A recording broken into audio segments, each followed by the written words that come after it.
Well, it's finally the date of departure, October 21st.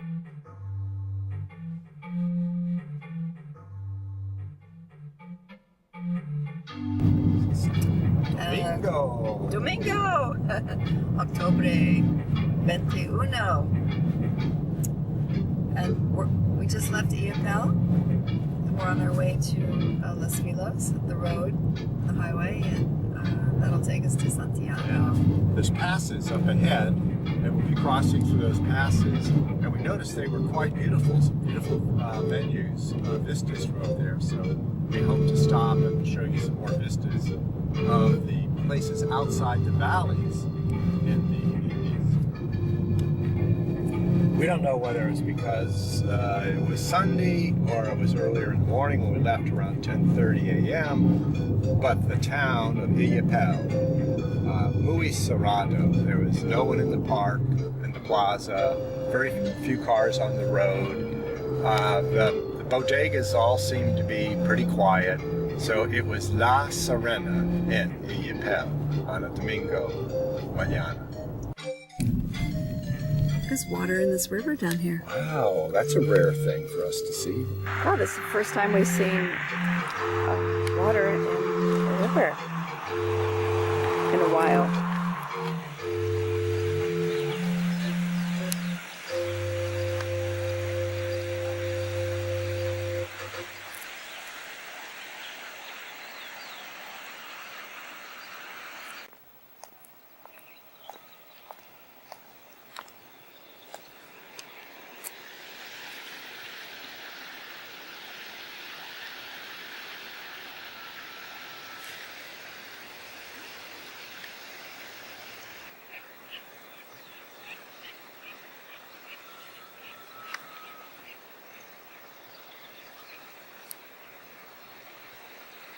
We're just across the river and making our way out of the Illapel Valley.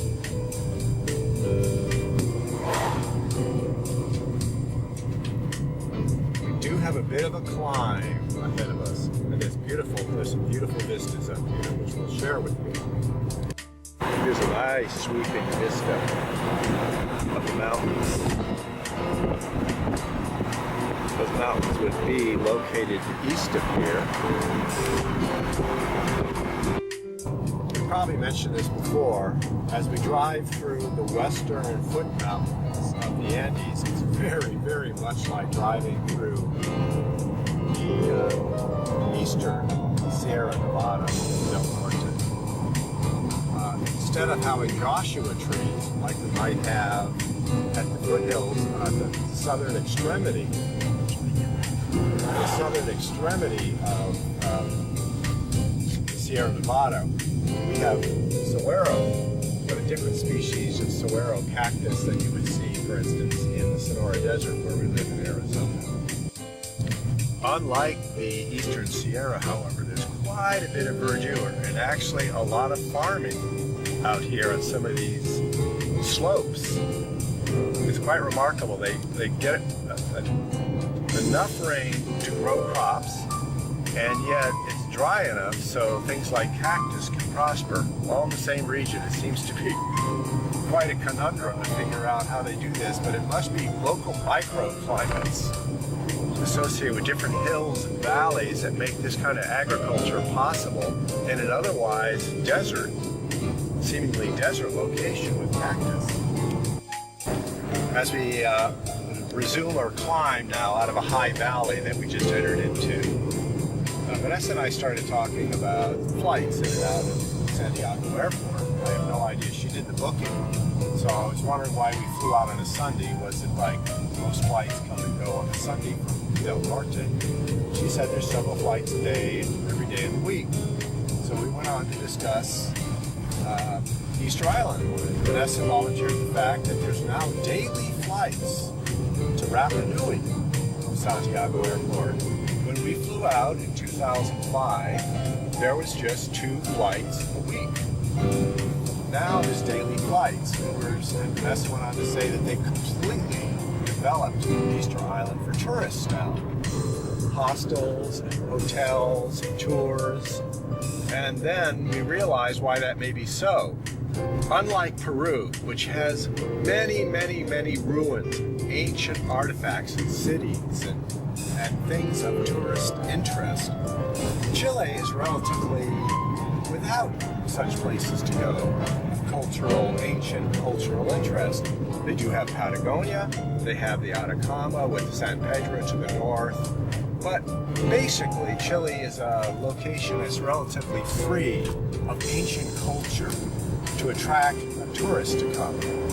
Chile depends largely on its beaches, La Playas, and most of the people that come to the La Playas in Chile are Chileans.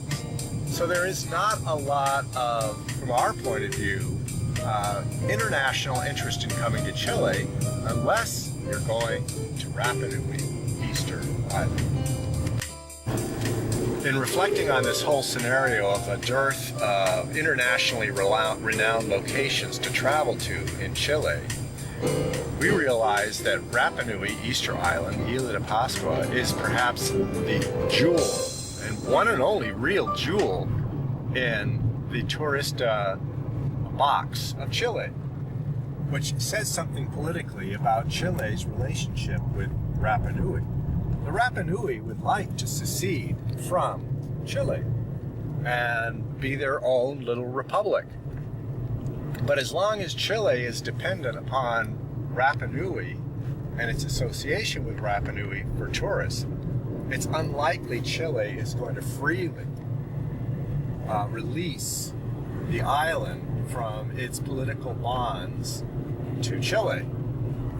So that's the conundrum before the Rapa Nui.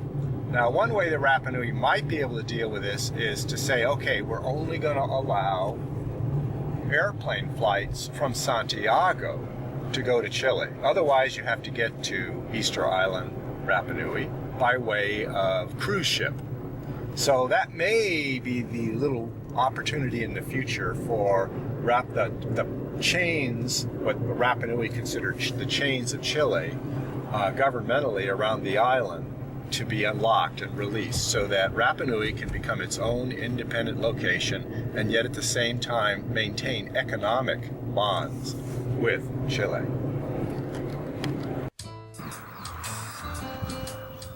Here's a sweep of the pass. We're just beginning our descent. You can see down below the road which we'll be taking.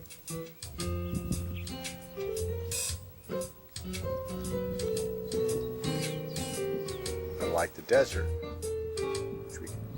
or the savanna and desert we can see below, here's a little riparian area right down at the lowest point in the valley below. And basically the road follows that riparian area off to the south and west.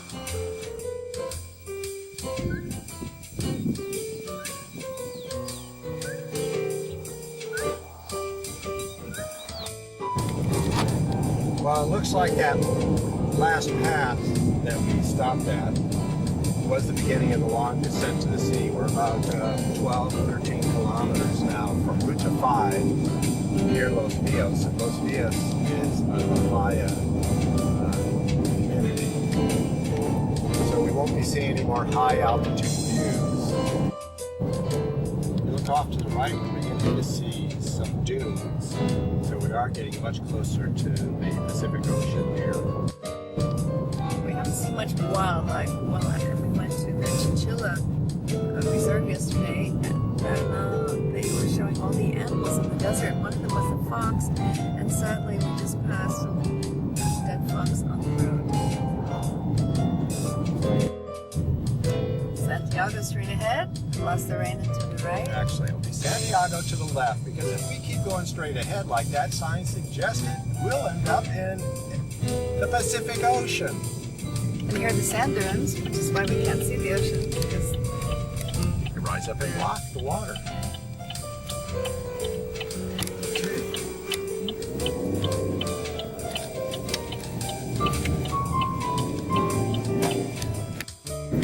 we're getting off at Los Villos. So we can get some gasoline. Right. We did stay here one day This already. is where we stayed the other day. Oh, what a beautiful town it was. Right on the ocean. We just gassed up at this Copec station. And remarkably, it is one of the very few that actually has El Baño. Oh boy, the wind is blowing off the ocean. Here's that beautiful town we stayed in, Los Vilos. And look at those waves. You should smell the sea air. Ah. So the story is, it's called Los Vilos, which means the villains. By accident, it was actually a lord who gave an Englishman willows. And people could not say willows, so they said Vilos, and it became Los Vilos, which is the villains. Our good friend, Nuevo Amiga, Esmeralda, has given us some very tight directions about how to get to the airport. We don't know when we're going to get our last view of the ocean, but we got one right here. So, at some point, we're going to start sweeping inland towards Santiago. So here, we're going to say hello, hola, goodbye, adios, Pacifico, Costa de Chile. We seem to be on a part of the highway that's now beginning to move away from El Pacifico. And what we're noticing, there's some beautiful valleys down here. So we're making an ascent, and you can see the foot mountains of the Andes ahead. So we're moving into them. And at the same time, we're dropping down into a beautiful valley, presumably like we did the last one we passed through that we missed with the camera. So we thought we might give you a view of what it's like on Route 5 when you start heading out towards Santiago from along the coast.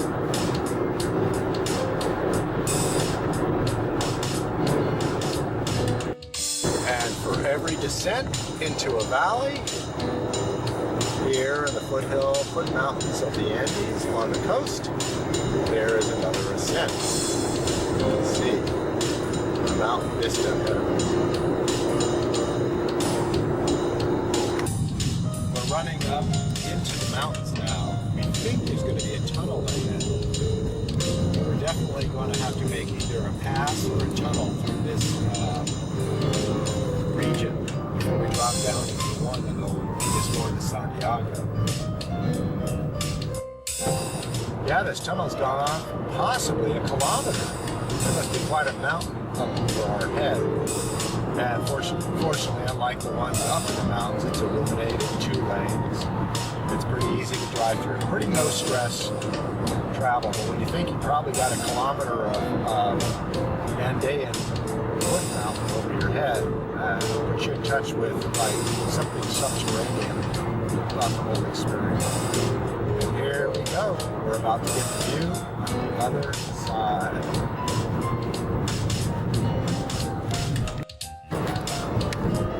Although we're not quite in what I would call the metropolitan area of Santiago, we're some 115 kilometers out, we're beginning to see a lot of closely associated communities now. Less sense of rurality. So now we're starting to see almost, but not quite, wall-to-wall pueblos.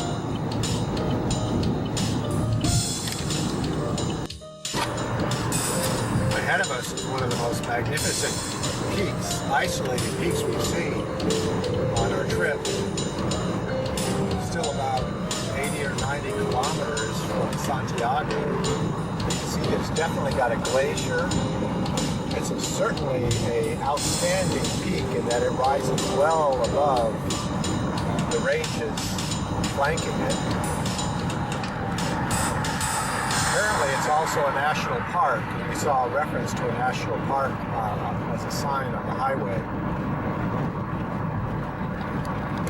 Approach this mountainous peak. We've looked off to the left. There's really excellent layering of the mountains flanking the highway here. Aceitunas. That means they sell olives. Aceituna. You know, you never would see a fruit station or vegetable station like that along the major highway in the United States. We're driving on the Pan American Highway at this point, and the United States would really seriously limit access to the highway itself, and certainly wouldn't allow people to just like slam on their brakes and then pull off and buy some oranges. But they do it here. I'd say we're about 80 kilometers north of Santiago. We're going through this wonderful pass area here amongst the amongst the Andean mountains. And Vanessa was noticing several buses parked back on the side of the road. And what did you see after when you started looking up there, Vanessa? Oh, they had rock climbers. We've now entered a rather undistinguished portion of the road. The mountains are drifting back behind us.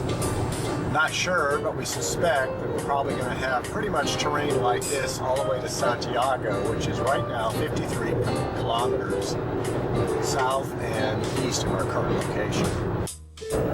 We're coming up on our fourth viaje. Oops, I think we missed something. That one was for people without a tag. We'll have to tell them when we get to the next one that we missed it. Well, we missed a toll booth. It was poorly engineered. They should have actually had to pay toll right on the highway and then had a bypass for people who have an RFID to get in. The way we went, we were just going straight, and suddenly there was the toll booths ahead, and they were off to the right side of the road, and I slapped myself on the forehead and said, geez, we're supposed to have gone through that because we don't have an RFID and we have cash. I can't be sure, but I think we're probably 15 kilometers from Santiago proper. We certainly have entered into a more commercial area. Not sure whether or not this is metropolitan, in which there's just going to be edificios and buildings and commercial districts all the way from this point to Santiago and beyond it. But basically, we think we pretty much arrived at the outskirts. Well, our dear friend Esmeralda told us where to turn when we see La Cristal. Cristal is Brewing plant right there. right, brewing plant. It's a beer company. And she said, if you miss that tiny little turn, you go on, and sure enough. We didn't miss it, thankfully.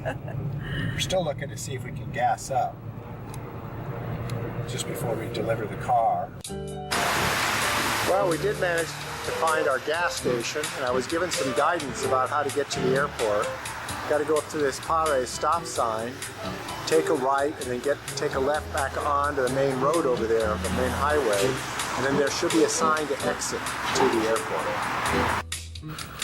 Well, we got our gas. And they said it's straight ahead on this road. It's not a highway, but some two-lane road right next to the highway. There should be a sign ahead, and we just saw one. Just saw one. Look, it's San Martin Road. Looks like San Martin is watching over us. Apparently the airport is north of the downtown center of Santiago. And as we sweep the camera around, we're seeing an awful lot of fields, campos.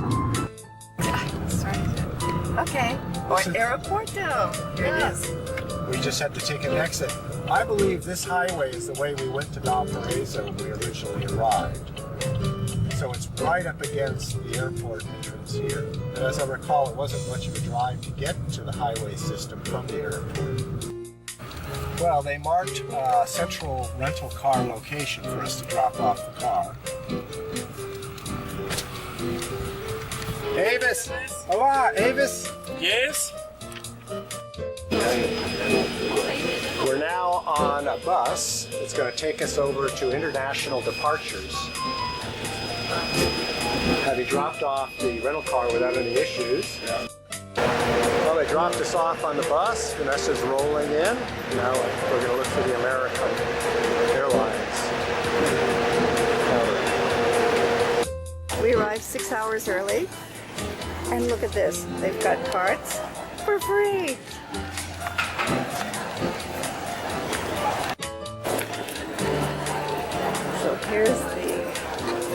Pork chop. We found the missing boy. Yes, I see that. It says take a piece of Chile with you.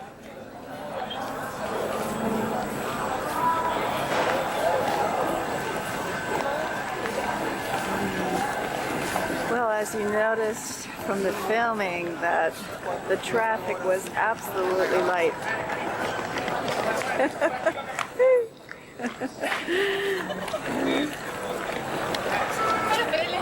So that was a load off of, well, the stress that was already there from not sure where we're going and the Piagets and where we had to pay tolls. So thank goodness we didn't have to deal with traffic. And the airport too seems very light, traffic-wise. We've learned that the ingresso to American Airlines doesn't open till 5 o'clock. Right now it's about 4:05. We're gonna have to wait around, so we decided to go over to a cafe by name of Santa Brasa. So we're still outside of the passport area. And until we check in the one large suitcase we have, we won't be able to enter. There is the lovely Vanessa. I'm trying a different kind of coffee for me. It's called a cantada. It happens to be a double. It looks like it's stratified. They probably have leche hot caliente at the bottom, and they put some coffee, probably ground coffee in the top, and it creates this effect. It's pretty. Not sure how good it's going to taste, but it is coffee. What the heck? Vanessa, meanwhile, has a story to tell. So we've been here for 5 weeks and trying to get a cup of tea. Now that we're leaving, we finally they got it right. Getting it right means Usually we ask for tea con leche. See? tea con leche with milk, and so they would bring boiled milk With a tea bag. with the tea bag. Finally, there is, this was hot water, a tea bag, and this little thing had the leche in it. For some reason, all along, I thought we were going to be here for 6 weeks, but Vanessa reminds me, no, it was 5. But we began to muse about where we might have gone had we had 6 weeks here, an additional week. And what did we come up with, Vanessa? Well, like everyone says, either to the north or to the south. San Pedro up to the north. We had several people. One woman that we met at Pablo's dinner, she was an archaeologist, and she says, San Pedro, you haven't been to San Pedro? I said, no, what is it? She says, oh, it's the greatest archaeological center of the world. Well, we can look into that. Well, according to her, because she lives up there. And Pablo, Anyway. by the way, was somebody we met at the while walking around the A-frames, the cabanas. Right. And he would call out to us in English, and then we think, wow, this guy knows how to speak English, and he didn't know anything other than hello. Apart, I'm going to demonstrate one of the most practical steps you can do when you're traveling. See a napkin, nab a napkin. And they're excellent for when you walk into an El Baño that has nothing to wipe your hands with. Oh, had many. So they seem to have opened up the line a little earlier, and I had already gotten my my ticket, boarding pass, at the local, the assistance of one of the local agents for American Airlines. Well, I got through customs without a hitch, except that we had a laptop stuck in the bag and you're supposed to take them out separately. Right now I'm at gate 15. The flight's several hours out. There's plenty of espacio here for me to like stretch and do other things while I'm waiting. Just been doing a casual sweep to determine whether or not they have Wi-Fi and potentially power stations here at the airport. Doesn't appear to be the case. Now located in gate 16. Les is off in the distance, working on her blog. It's almost 8 o'clock. The flight to Dallas is still scheduled, and the sun is very close to having set. See various transport aircraft parked in the gates, and off in the distance to the west you can see some of the mountains that head out towards the coast.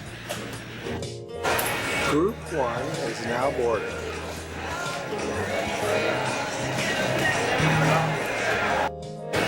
Group 2's been called. They have a rather nice ramping system here. Our group's been called. Getting ready to head down the ramp.